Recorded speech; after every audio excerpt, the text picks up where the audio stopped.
कहानी शुरू होती है और हम एक आदमी को देखते हैं जो कि मस्त एक गहरी नींद में सो रहा था। तभी वहां पर एक घोड़ा आता है और उस आदमी को घसीटता हुआ बाहर ले जाता है, उसका मुंह पानी में डुबा देता है। असल में ये घोड़े का अपने मालिक को जगाने का खास अंदाज था, जिसको वो रोजाना सुबह फॉलो करता है। इस आदमी का नाम है लुओ और घोड़े का रेड। लुओ उठता है और अपने घोड़े को इस जगह पर बांध देता है और खुद वहीं पर ही सो जाता है। और तभी हमें सीन में दो लोगों को दिखाया जाता है जो आपस में बातें करते हुए कह रहे थे कि ये मास्टर लुओ है जो कभी हांगकांग की मूवीज में स्टंटमैन हुआ करते थे और आज इनके खाने के भी लाले पड़े हुए हैं। सीन शिफ्ट होता है और हम लोगों को देखते हैं जो एक जगह पर बैठा बियर की बोतलें खाली कर रहा था। तभी यहाँ पर दामी नाम का एक आदमी आता है और लुओ से पैसे मांगता है, लेकिन जब लुओ बात टालता है तो आदमी उसका बैकयार्ड या घोड़ा देने की बात करता है, लेकिन लुओ मना कर देता है, जिस पर दामी को गुस्सा आ जाता है और वो कहता है कि मैं तुम्हारा घोड़ा जरूर लेकर आऊंगा। और इस पर इन दोनों के बीच लड़ाई शुरू हो जाती है और लुओ दामी और उसके चमचों को खूब पीटा है और नीचे आकर अपने घोड़े को भी बचाता है। इस घोड़े पर बैठा और वहां से भाग जाता है और एक शो में पहुंच जाता है। यहाँ पर लुओ एक तो स्टंट दिखाता है और एक जगह पर जाकर अपने घोड़े को छुपा देता है और साथ ही खुद भी वहीं पर ही छुप जाता है। इस वजह से दामी और उसके आदमी लुओ को ढूंढ नहीं पाते और वो आगे निकल जाते हैं। अगले दिन लुओ अपने घोड़े के साथ बैकयार्ड में होता है, तभी वहां पर दो लोग आते हैं। ये दोनों लोगों को बताते हैं कि 3 साल पहले तुम्हें ये घोड़ा एलन पास से मिला था और इस घोड़े को लेकर जोना और एला के बीच जो कानूनी कार्रवाई हो रही थी वो अब खत्म हो चुकी है और डोना इस लड़ाई को जीत चुका है और इसीलिए उसने इस घोड़े को नीलामी में लगा दिया है और तुम्हें अब ये घोड़ा उनको देना होगा। लुओ राइड को छोड़ने के लिए तैयार नहीं था, इसलिए वो दोनों को बाहर निकल जाने के लिए कहता है, लेकिन तभी दो लोग छलांग लगाते हैं, श्यामो और यान। असल में ये दोनों लुओ के साथ में ही रहते हैं। श्याम और यन को लेकर ये दोनों डर जाते हैं और वहां से चले जाते हैं। इसके बाद लुओ श्यामो को नोटिस दिखाता है। यंग लुओ के बेटे की तस्वीर की तरफ इशारा करते हुए कहती है, हमें एक वकील की जरूरत है। सीन शिफ्ट होता है और हम लुओ की बेटी को देखते हैं और इसका नाम पाओ होता है। लुओ पाओ के पास आता है और मदद मांगता है, लेकिन पाओ उसकी मदद करने से मना कर देती है और ये कहते हैं कि वो अभी वकालत पढ़ ही रही है, लॉयर बनी नहीं है। लुओ निराश होकर वहां से चला जाता है। अगले सीन में हमें पाओ का बॉयफ्रेंड नायान दिखाई जाता है। पाओ नायुआ के पास आती है और बात करने लगती है। दूसरी तरफ जो लुओ उदास बैठा था उसके पास द वाइन नाम का एक शख्स आता है और लुओ को फिल्मों में काम करने का मौका देता है। लुओ ये सुनकर बहुत ही खुश हो जाता है और दवाई को घोड़े के साथ कुछ स्टंट करके दिखाता है। इधर नायुआ बाओ से कहता है कि मेरी फैमिली तुमसे मिलना चाहती है। इस पे बाओ कहती है कि तुम जानते हो मैं अनाथ हूँ और हमें शादी कब करनी है ये मैं डिसाइड करूंगी। सीन शिफ्ट होता है और हमें पाओ अपनी माँ के साथ नजर आती है। पाओ की माँ उससे कहती है कि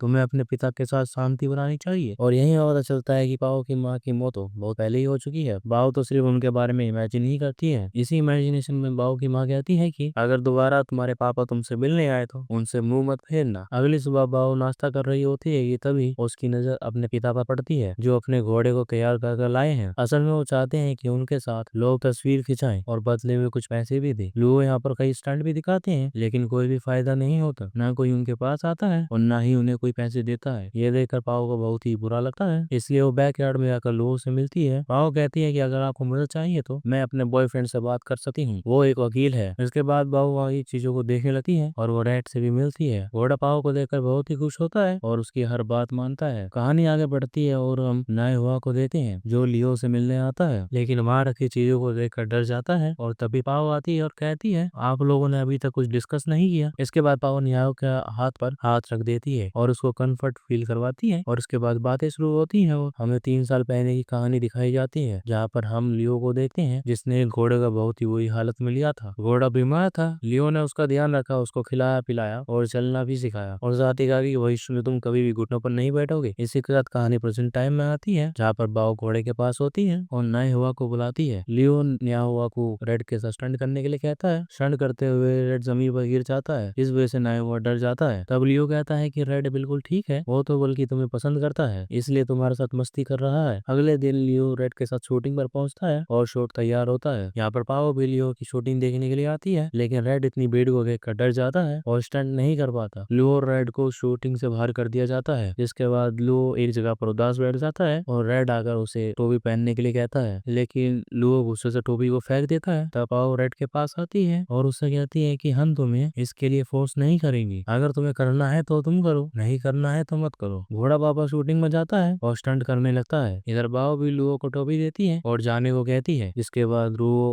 और रेड मिलकर कमाल का स्टंट दिखाते हैं। लुओ और घोड़े का स्टंट देखकर पूरी टीम हैरान हो जाती है। हर वक्त लुओ और रेड की तारीफ हो रही होती है। लुओ भी बहुत खुश हो जाता है और फिर ये दोनों ऐसे ही स्टंट जारी रखती हैं। सीन शिफ्ट होता है वही दोनों लोगों को नोटिस देने के लिए आते हैं, जहाँ बाओ उनसे कहती है कि हॉर्स ट्रेडिंग कोई पब्लिक प्रॉपर्टी नहीं है, इसलिए आप यहाँ से जा सकते हैं। और रेड भी उनके नोटिस को चबा कर खैर देता है और उनको धक्का मारकर बाहर निकाल देता है। अगले सीन में लियो और बाओ डिनर के लिए जाते हैं, जहाँ पर दामी आता है और लियो से पैसे मांगने लगता है। रेड को गुस्सा आ जाता है और वो आकर दामी को लात मार देता है। इस वजह से दामी दूर जाकर गिरता है, जिस वजह से लियो और दामी की फिर से लड़ाई हो जाती है। घोड़ा भी इनको जमकर पीटता है और तभी वहाँ पर श्यामो भी पहुंच जाता है और लियो की मदद करने लगता है और ये तीनों मिलकर गुंडों को बढ़िया पीटते हैं। जिसके बाद लियो पाओ को पकड़कर और उछलकर घोड़े पर वापस चला जाता है और फिर सीन शिफ्ट होता है। हम रेड को देखते हैं जो फिल्मों में स्टंट करता है। लियो भी उसके साथ स्टंट करता है, लेकिन इसी बीच एक स्टंट के दौरान रेड को चोट लग जाती है और वो घायल हो जाता है। इस वजह से पाओ को गुस्सा आता है और वो लियो के पास आकर कहती है, आप ये स्टंट बंद कब करेंगे? इस पर लियो कुछ खास जवाब नहीं देता। अगले दिन लियो और बाओ डिनर के लिए नायुआ के परिवार से मिलते हैं। यहाँ पे लियो काफी अनकंफर्टेबल फील कर रहा था और वो काफी अजीब हरकतें भी कर रहा था, जिस वजह से पाओ कहती है कि मेरे बाबा बड़े लोग के साथ एडजस्ट नहीं कर पाते, वो कुछ ज्यादा ही सिंपल है। और ये सुनकर भी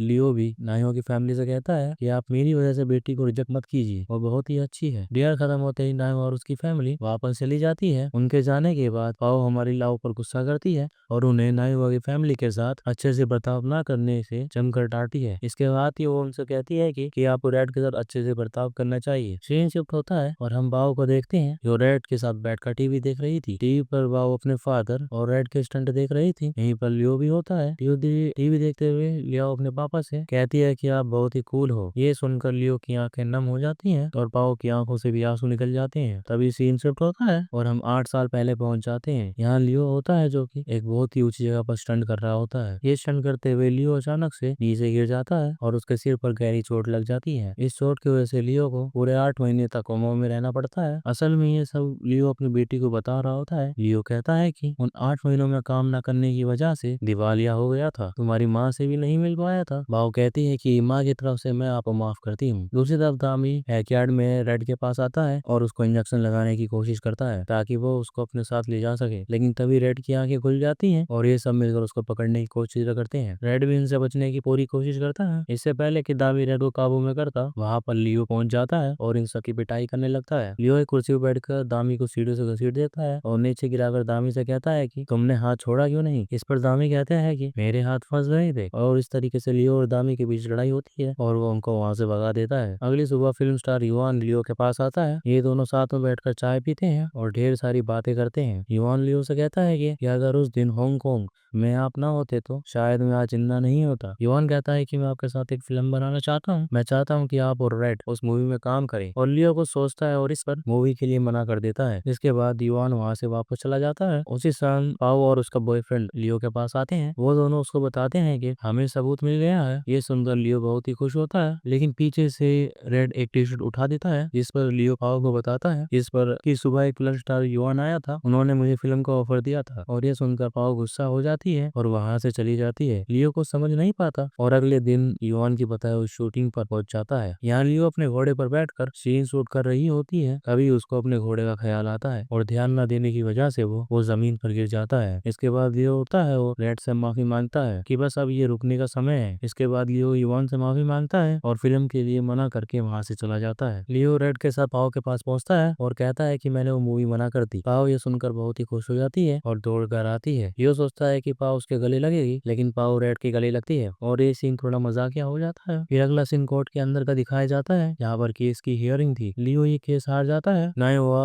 घोड़े के दूसरे मालिक के पास आता है और उससे कहता है कि ये आप भले ही गेम है, लेकिन लियो का वो परिवार है, लेकिन इन सबका कोई भी फायदा नहीं होता। अगले सीन में लियो रेड के पास होता है और उससे कहता है कि अब हमें अलग होना होगा। तब रेड ग्लव्स लाकर लियो को देखा है और ये दोनों लास्ट टाइम प्रैक्टिस करते हैं। लियो रेड के गले लगकर खूब रोता है और अगले दिन उसके नए मालिकों से सौंप देता है। नायुआ और पाओ लियो गाड़ी में बैठकर जाने लगते हैं, लेकिन रेड बार बार उनकी गाड़ी के पीछे आता है और बार बार कीचड़ की वजह से गिरने लगता है। और तब लियो गाड़ी से उतरता है और जोर से चिल्लाकर हेड से कहता है कि वापस जाओ और खुद गाड़ी में बैठ के रोने लगता है। रेड भी वापस लौट जाता है। अगले सीन में पाओ रेड के नई ओनर के पास आती है और उन्हें अपने पापा के बारे में बताती है। पाओ कहती है कि मेरे पापा से उनका सबसे अच्छा दोस्त मत छीनो। अगली सुबह हमें रेड दिखाया जाता है जो फिर से लियो के पास आ चुका था। वो लियो के पास आता है और उसे हमेशा की तरह उठाने लगता है। रेड को देखकर लियो बहुत ही खुश होता है, वो रोने लगता है, रेड की गले लग जाता है और ये सब रेड का नया ओनर पास खड़े हो देख रहा होता है। रेड का नया ओनर पाओ से कहता है अगर तुम मेरे पास नहीं भी आती तब भी रेड आज यहीं होता, क्योंकि मैं उसको वापस ही लाने वाला था। असल में वो खाना ही नहीं खा रहा था। इसके बाद पाओ और नावा भी लियो के पास आते हैं और तीनों रेड की गले लगते हैं और इसी के साथ ये मूवी यही खत्म होती है और हमें कहानी बताती है कि घोड़ों से दोस्ती करो। Thank you for watching. जिसको पसंद आई वीडियो को लाइक जरूर करना।